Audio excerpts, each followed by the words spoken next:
Saudara-saudari, marilah kita mendengarkan renungan dengan judul Pesta Santo Thomas Rasul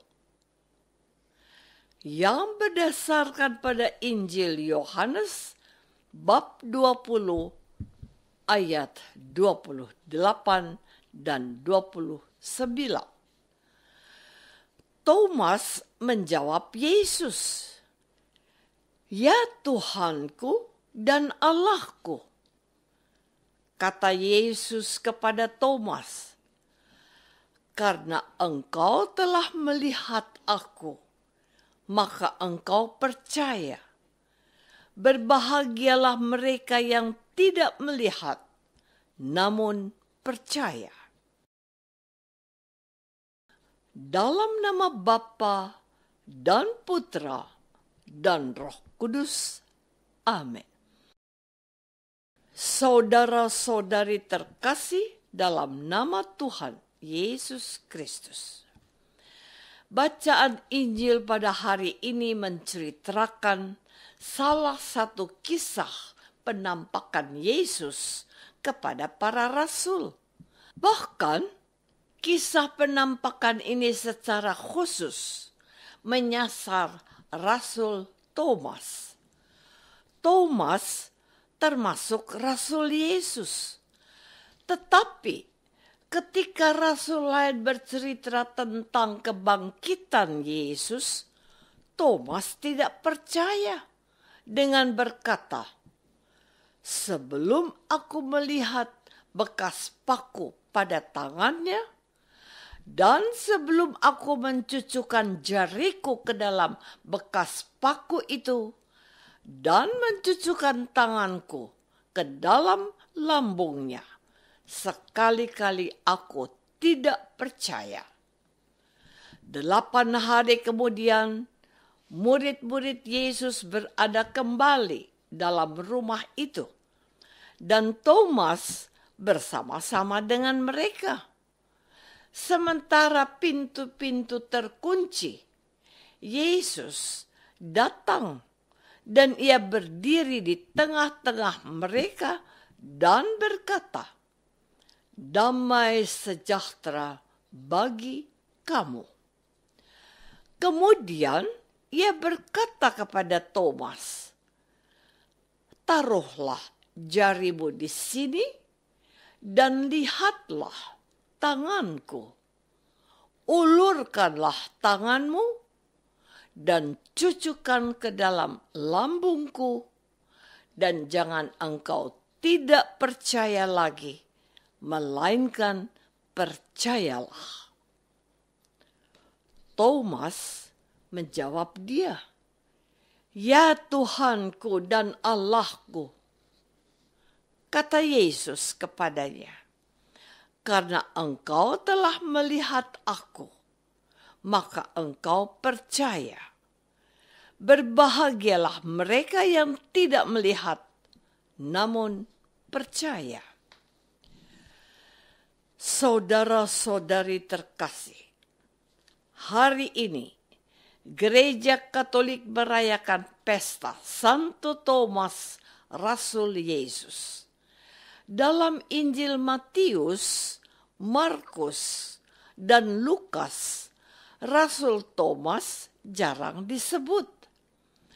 Thomas hanya disebut ketika Yesus memanggil ke-12 rasul, di mana nama Thomas tertulis. Sementara dalam Injil Yohanes, nama Rasul Thomas lebih banyak disebutkan. Pertama, Rasul Thomas disebut saat peristiwa Yesus membangkitkan Lazarus. Ketika itu, Yesus hendak kembali ke Yudea. Namun, para murid hampir sepakat melarang dan memperingatkan Yesus akan bahaya jikalau Yesus kembali ke Yudea. Dan pada saat hampir semua murid Yesus dilanda ketakutan dan kecemasan terhadap nasib Yesus.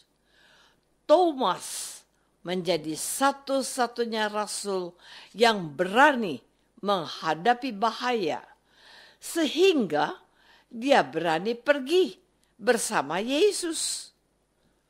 Thomas bahkan mengajak dan meyakinkan para rasul untuk kembali ke Yudea dan rela mati bersama Yesus. Kedua, Injil Yohanes menampilkan Rasul Thomas saat Yesus berbicara tentang rumah Bapa, yakni surga.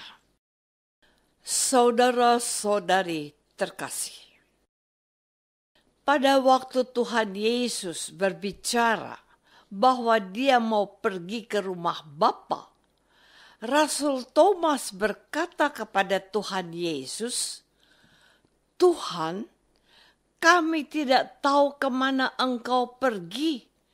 Jadi bagaimana kami tahu jalan ke situ?" Dari perkataan Rasul Thomas ini terlihat hal yang berbeda. Sebelumnya, dalam Injil Yohanes bab 11, bab 14 ini dengan memakai kata dia. Sedangkan dalam Injil Yohanes bab 14 ini, Thomas menyebut Yesus dengan memakai kata Tuhan.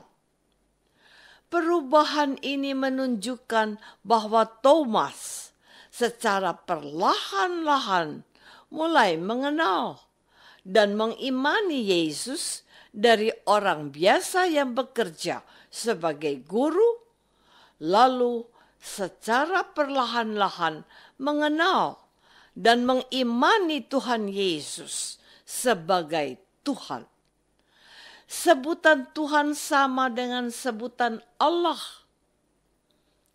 Ketiga, Rasul Thomas tampil terakhir kali dalam Injil Yohanes saat Yesus bangkit dan menampakkan diri kepada para rasul. Saat itu Thomas tidak hadir, sehingga dia tidak percaya kalau Yesus benar-benar bangkit. Karena Thomas tidak percaya akan kebangkitan Yesus, ia berkata, "Sebelum aku melihat bekas paku pada tangan Yesus, dan sebelum aku mencucukkan jariku ke dalam bekas paku itu, dan mencucukkan tanganku ke dalam lambung Yesus, sekali-kali aku tidak percaya." Saudara-saudari terkasih, mengapa Rasul Thomas bisa berubah dari seorang yang berani dengan mau mati bersama Yesus, ditambah fakta bahwa imannya mulai meningkat dengan menyebut Yesus sebagai Tuhan, namun tiba-tiba menjadi tidak percaya kepada Yesus sebagai Tuhan yang bisa berbuat apa saja, termasuk bisa bangkit dari kematian? Kita dapat menjawab persoalan ini kalau kita melihat ke dalam diri kita masing-masing. Dan kita tahu bahwa Thomas bukanlah satu-satunya rasul yang bisa berubah. Rasul Petrus yang sebelumnya menghunus pedang dan berani membela Yesus, tiba-tiba bisa berubah dengan menyangkal Yesus sampai 3 kali. Oleh karena itu, Pesta Santo Thomas yang kita rayakan pada hari ini mengingatkan kita bahwa kita semua seperti Thomas. Ada saatnya kita benar-benar percaya kepada Yesus. Namun, ada saat-saat tertentu di mana kita kurang percaya kepada Yesus, sehingga memerlukan bukti yang menguatkan iman kita. Sampai akhirnya kita juga seperti Santo Thomas yang mengimani dan menyebut Yesus sebagai Tuhan dan Allah. Apakah kita seperti Santo Thomas yang kadangkala ragu, namun pada akhirnya mengakui Yesus sebagai Tuhan dan Allah kita? Marilah kita berdoa. Tuhan Yesus Kristus, Engkau telah memilih hamba-Mu, Santo Thomas, menjadi rasul. Dalam kesederhanaan dan kekurangannya, Santo Thomas telah belajar untuk setia kepadamu sampai akhir hidupnya. Bantulah kami umat-Mu, supaya kami pun setia kepadamu sampai akhir hidup kami. Doa ini kami persembahkan dalam nama Yesus, Tuhan dan pengantara kami. Amin. Semoga kita semua selalu dinaungi dan dibimbing oleh berkat Allah yang Maha Kuasa. Dalam nama Bapa dan Putra dan Roh Kudus. Amin.